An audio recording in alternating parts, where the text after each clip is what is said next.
What's up, everybody? Welcome back to the channel. It's Ryan here on the Max Afterburner channel. I'm a former F-15E combat fighter pilot, former F-16 Thunderbird pilot, and I've flown Boeing 737s and Airbus A220s as an airline pilot for years. And today we're covering what Central Command is calling a heavy wave of strikes against Iran, a major retaliatory operation hitting dozens of IRGC targets across the country, coming just hours after Iran's missile attack on that US base in Jordan that we already covered on this channel. I want to walk you through exactly what this operation involved, what Iran is saying in response, why the timing and scale of this specific wave matters, and then give you my honest read on where this puts us in the broader arc of this 5-month-long war. So, my goal today is a few things. First, I want to lay out exactly what Central Command has confirmed about this operation, because heavy wave is their own official language, not just a dramatic headline someone made up. Second, I want to talk through the human cost of this specific round of strikes because there have been real reported casualties, including in ways that reach beyond Iran's own borders. And third, I want to give you my honest assessment of whether this really is the biggest attack in this war, because I think that claim deserves some careful scrutiny rather than just accepting it at face value. Let's start with what's actually been confirmed. Central Command announced that it had successfully completed a heavy wave of strikes against Iran, describing the operation as a powerful response to Tuesday's attempted Iranian ballistic missile attacks on American forces, the same Jordan base attack we broke down in detail already. This operation hit dozens of IRGC targets across the country, and reporting has described the strikes lasting roughly 2 hours. This came after what's been described as a 5-night pause in direct U.S. strikes on Iranian territory specifically, even though, as we've talked about before, that pause never actually meant a full stop to hostilities across the broader region, given everything else that's continued happening with proxy attacks, missile exchanges, and strikes on Gulf partners throughout that same window. I want to walk through the reported human toll here, because this is a genuinely difficult part of the story, and I don't want to gloss over it. Iranian media reported that 3 civilians were killed in this latest round of strikes. Separately, and this is honestly one of the more sobering details in this entire update, Iranian officials reported that a couple and their 2-year-old child were killed when a residential building was hit on Qeshm Island. Whatever your view on the broader military necessity or legitimacy of targeting IRGC infrastructure across the country,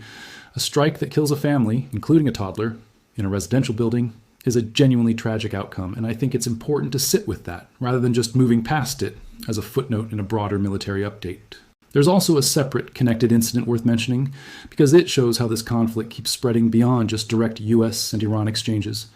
Just hours after Jordan's air defenses shot down 5 more missiles launched from Iran, an Iranian strike hit a Chinese company's building in Kuwait, killing 1 worker. Kuwait's defense ministry confirmed this, describing it as an Iranian attack that struck a Chinese firm's building specifically.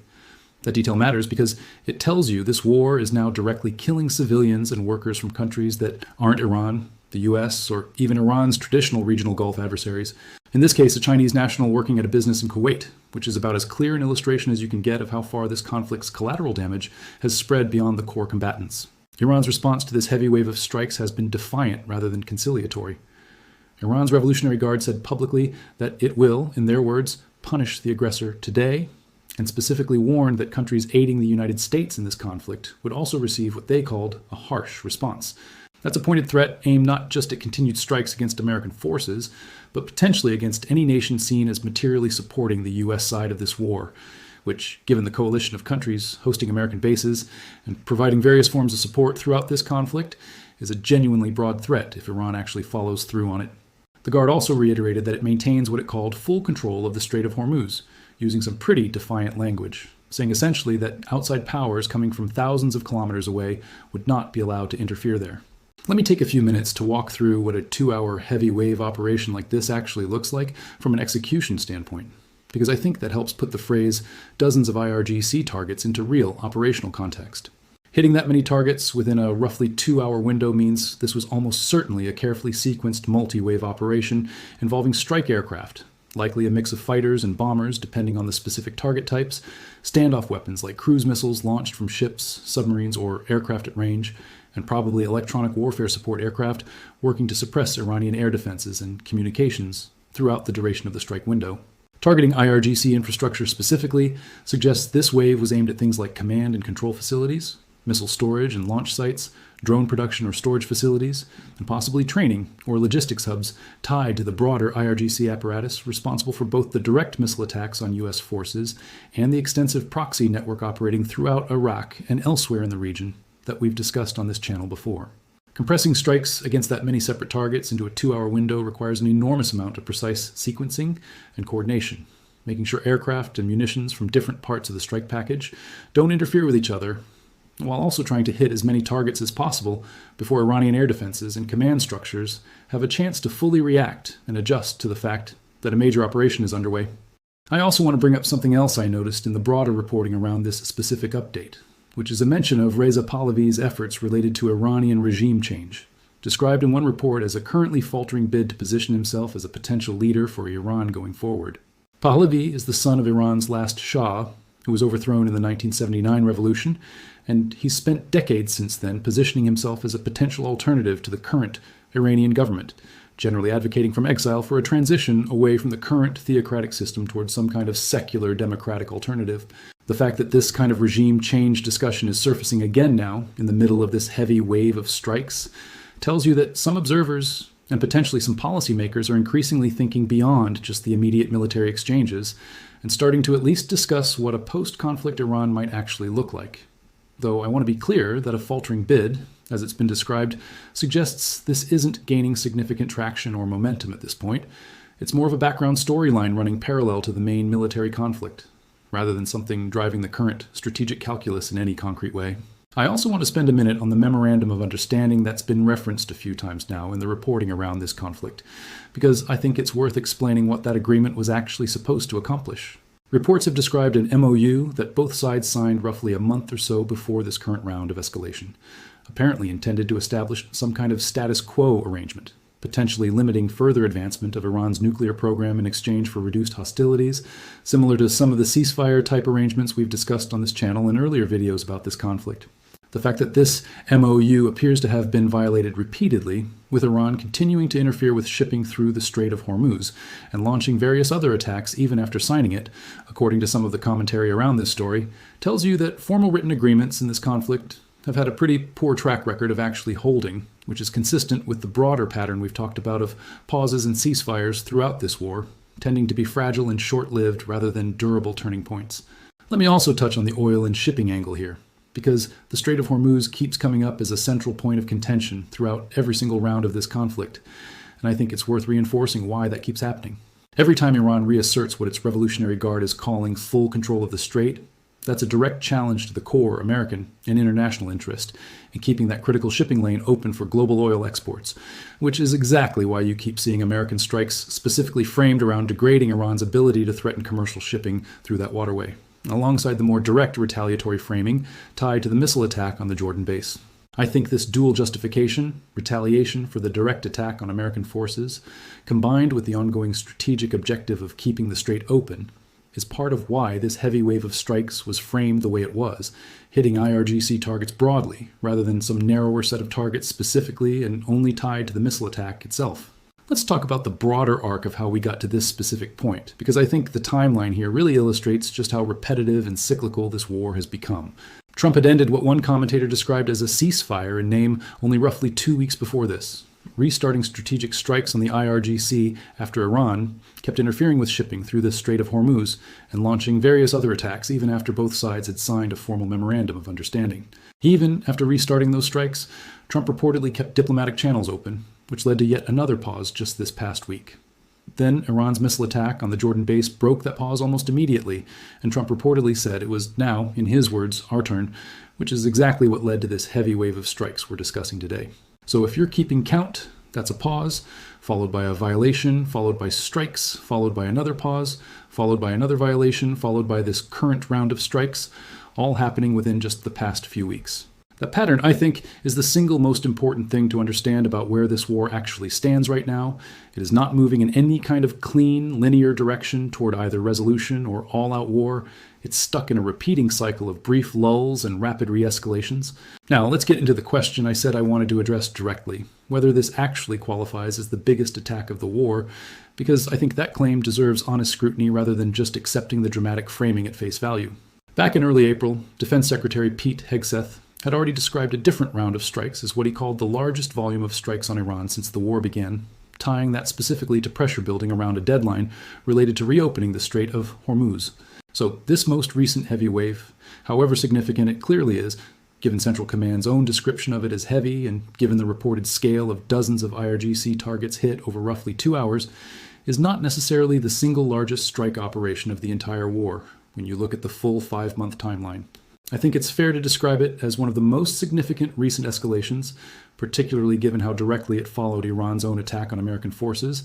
but I'd encourage you to treat superlatives like biggest attack with some healthy skepticism throughout this conflict, because we've now seen multiple different rounds of strikes at different points in this war. Each get described in similarly dramatic terms by different officials at different times. I also want to bring up something Defense Secretary Hegseth said much earlier in this conflict that I think is really important context for understanding the honest limits of American air defense capability throughout this entire war.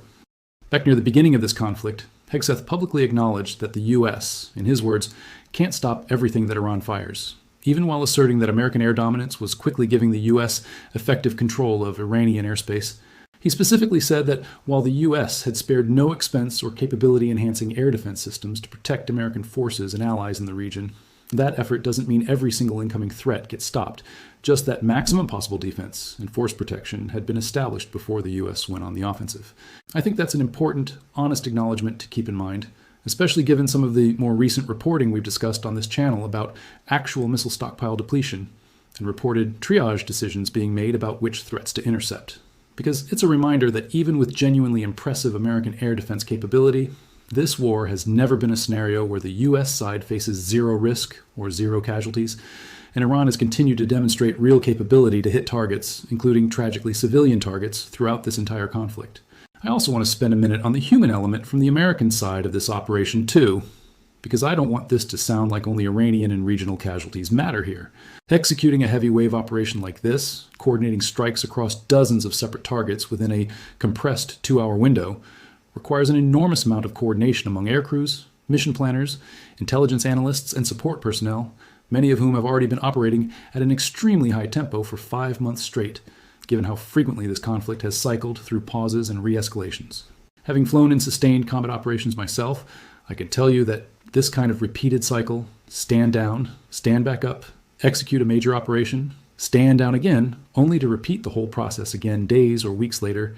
is exhausting in a way that's honestly different from a single, sustained campaign with a clear beginning and end. Every time forces have to spin back up for another major operation after a brief pause, there's a real cognitive and physical toll on the people executing it. And I think that's worth acknowledging, given just how many times we've now watched this specific cycle repeat throughout this war. I also want to mention the international diplomatic reaction to this specific round of escalation, because I think it's worth noting how muted or how forceful other major powers have been throughout this cycle. We've talked before on this channel about Russia's sympathetic public commentary toward Iran during earlier incidents in this conflict, and about China's broader economic and diplomatic relationship with Iran, given its dependence on Iranian oil exports. Given that a Chinese company's building was just hit in Kuwait, killing a Chinese worker, I would expect to see some kind of Chinese diplomatic response in the coming days, potentially adding yet another country's voice to the growing chorus of nations directly affected by this conflict's spillover effects, beyond just the traditional parties who've been central to this war since it began back in February. Let me also give you a bit more context on how these heavy wave operations compare across the timeline of this war, because I think seeing the pattern laid out helps make sense of why officials keep reaching for these kinds of superlatives. Early in this conflict, back in February and March, the initial strikes were framed around very specific, high-value targets, nuclear infrastructure, and top military leadership. As the war has dragged on through the spring and into summer, the target sets described in each subsequent wave of strikes have generally broadened, moving toward broader IRGC infrastructure, proxy network logistics.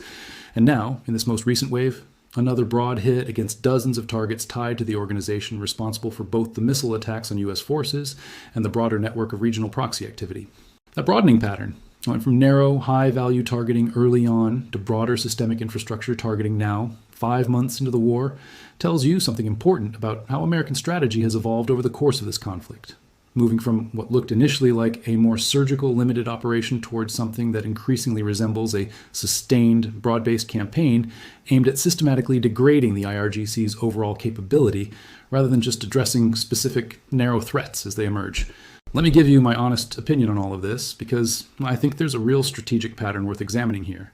A heavy wave of strikes hitting dozens of IRGC targets over a 2-hour window represents a serious, large-scale military operation by any reasonable definition. This isn't some token, symbolic, retaliatory gesture. It's a substantial, broad-based effort to degrade Iranian military capability across multiple locations simultaneously. But I also think the repeating cycle we've now watched play out multiple times throughout this war, strikes, pause, violation, more strikes, tells me that a single round of strikes, no matter how heavy, isn't likely to be the thing that actually ends this conflict on its own. If previous heavy strike operations, including the one Hegseth specifically called the largest volume of the war back in April, didn't produce a lasting resolution,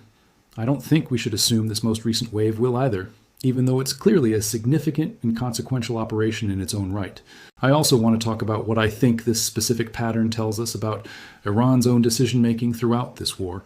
because I think it's genuinely puzzling from a pure strategic standpoint. Iran has repeatedly violated pauses and agreements that were specifically designed to give diplomacy room to work, including this most recent missile attack on the Jordan base that came just days after Trump had paused strikes specifically for that purpose. Every time that's happened, the American response has been swift, and by Central Command's own description, heavy.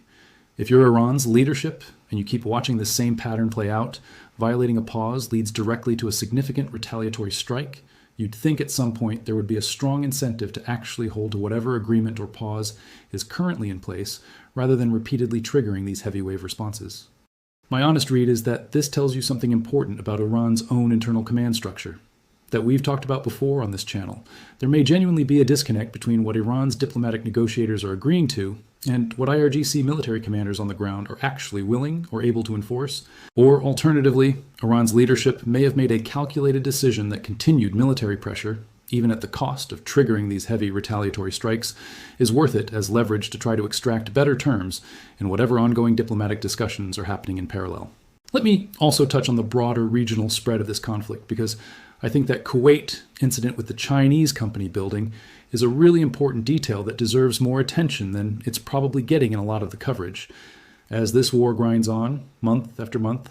the list of countries directly experiencing casualties from it keeps growing. American troops, Iranian civilians, Kuwaiti and other Gulf state casualties, and now workers from countries like China that have no direct combatant role in this conflict at all, simply because international businesses operate facilities in exactly the parts of the Gulf region that keep getting caught in the crossfire. I think this is worth watching closely going forward, because if more countries start experiencing direct casualties among their own citizens or companies,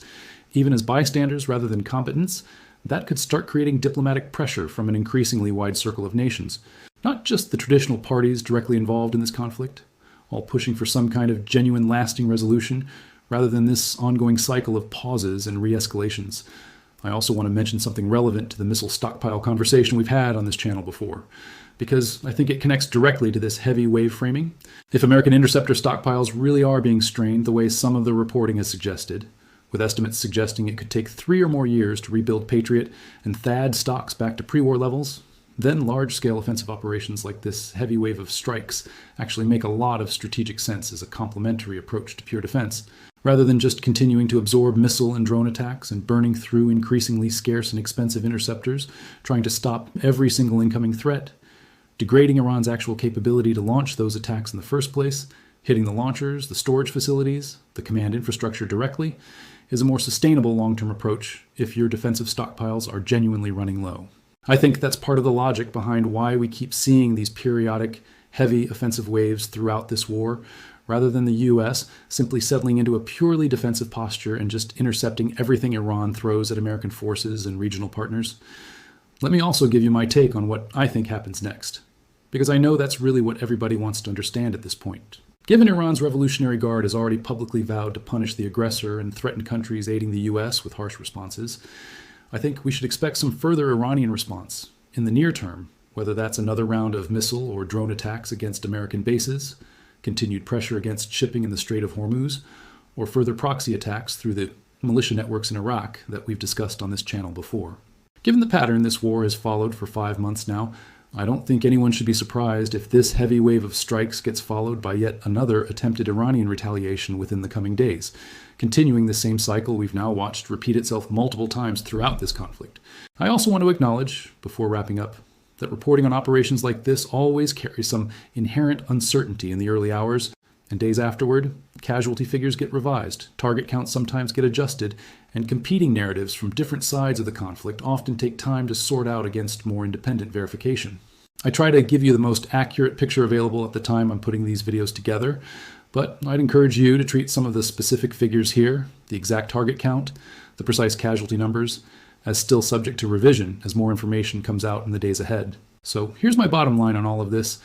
This heavy wave of strikes against dozens of IRGC targets is a genuinely significant large-scale military operation, and Central Command's own description of it as a powerful response tells you this wasn't some token retaliatory gesture. But I'd push back gently on the idea that this represents some singular, unprecedented biggest attack of the entire war, given that Hegseth himself used similar superlative language to describe a different round of strikes back in April. What I think is more important than any single label like biggest is the broader pattern this operation fits into, a 5-month-long cycle of pauses, violations, and heavy retaliatory strikes that has repeated itself multiple times now without producing a lasting resolution, alongside a human cost that keeps spreading further and further beyond just the core combatants, now reaching civilians in Iran, Kuwait, and apparently workers from entirely uninvolved countries like China as well. My honest expectation, given how consistently this pattern has held throughout this entire war, is that we'll see further Iranian retaliation in the near term, continuing the same cycle rather than this heavy wave representing any kind of decisive turning point on its own. I'll definitely keep tracking this story closely, because with Iran's Revolutionary Guard already vowing further response, I expect we won't have to wait long to see which direction this goes next. What do you guys think? Do you think this heavy wave of strikes actually changes Iran's calculus, or do you think we're just watching the same cycle repeat itself yet again? Let me know down in the comments. I read every single one of them. If this helped you understand what's actually happening with this story, go ahead and hit that like button for me, subscribe to the channel so you don't miss the next update, and follow me on X and Instagram, where I'm posting on this pretty much daily as it develops. Links in the description below. And go ahead and check out the video right here. I think you'll enjoy it. This is Ryan, also known as Max Afterburner, also known as the fighter pilot next door, signing off.